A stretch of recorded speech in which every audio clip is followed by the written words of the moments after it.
ताज़िन खबरन जो सिलसिलो जारी है। खबर तव्हां ताईं पहुचाईंदासीं मलीर मां। रिपोर्ट आदम सुरीले के मुताबिक सफूरा टाउन के दोस्त मोहम्मद कासकली गोट में बिल्डर एंड लैंड माफिया के जुल्म के खिलाफ एक अवामी मेला को कोठायो वियो, जैमें सिविल सोसाइटी और इलाके के रिवासिन वडे अंग में शिरकत कई। मेड़ाके में मलीर जिले के सियासी समाजी शख्सियत मोहम्मद याकूब खासकली इताद कराची के सदर अब्दुल मजीद कासकली, पाकिस्तान खासकली दोस्त फोरम के बानी मोहम्मद रमजान कासकली, अब्दुल शकूर खासकली, एडवोकेट जब्बार खासकली, गुलाम नबी कासकली, एजाज फारूक कासकली, हुसैन सागर कासकली, लियाकत खासकली, कुर्बान खासकली सां गॾु ॿियनि वॾे अंग में शिरकत कई। इन मौके ते अॻवाणनि ॻाल्हाईंदे चयो त दोस्त मोहम्मद कासकली ॻोठ क़दीमी पुराणो ॻोठ आहे। दोस्त मोहम्मद कासकली जियां कराची में केतिरा ई ॻोठ आहिनि जिन ॻोठनि ते लैंड माफिया जा कब्ज़ा करण जी साज़िश आहे।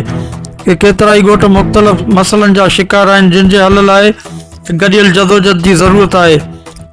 अॻवाणनि मुतफ़क़ा फ़ैसिलो कयो कमेटी तश्कील ॾिनी जंहिंजी अॻवाणी याकूब खासकली जे हवाले कई वई, जंहिंमें राय ॾिनी वई त तमामु बिरादरियूं